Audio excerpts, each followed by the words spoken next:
back again with another video from the Truth Seekers channel.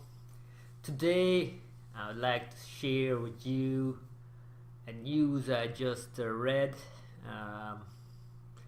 about the Voyager 1 just fired its thrusters for the first time in 37 years. Wow, I could not believe this when I heard it or saw it.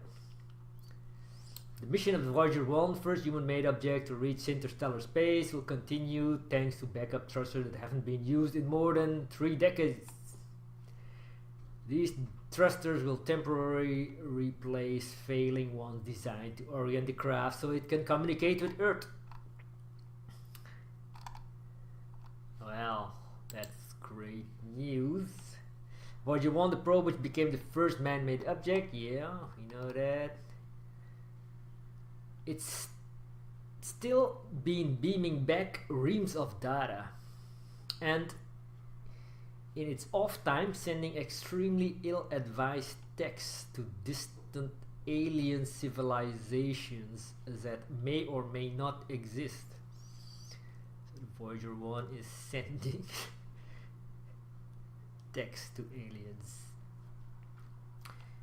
Now it's over 13 billion miles. That's like nearly 21 billion kilometers from Earth. That's a long way off. 13 billion miles away from Earth. Okay, what's it say? Another article. It's an important vessel. It's the fastest spacecraft we've got, traveling at around 11 miles per second. Talking about Voyager 2. So last week, NASA scientists... Lasers or microwave beams will send power where it's most robotic mining operations, space stations... No. Last week, NASA scientists fired them up again. And 37 years after being put out, yeah.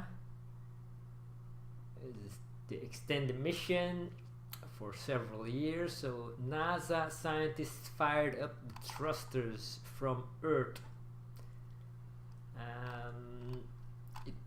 As a Dyson sphere. Let's see. It takes 19 hours and 35 minutes for a signal from Voyager 1 to bounce back to Earth. But after a day of waiting, the scientists confirmed that the hardware had fired right up. The Voyager flight team dug up decades-old data, examined software, code language, and made safely tests. So they have like a remote control. They pressed it, they fired up this Voyager 1 13 billion miles away. Well, that's a very strong remote control. My remote control cannot do that with my TV for even 13 miles or even 3 miles. But this is amazing. Well, thank you for watching. Let me know what you think about this news. I think it's totally ridiculous. And subscribe to the channel and see you next time.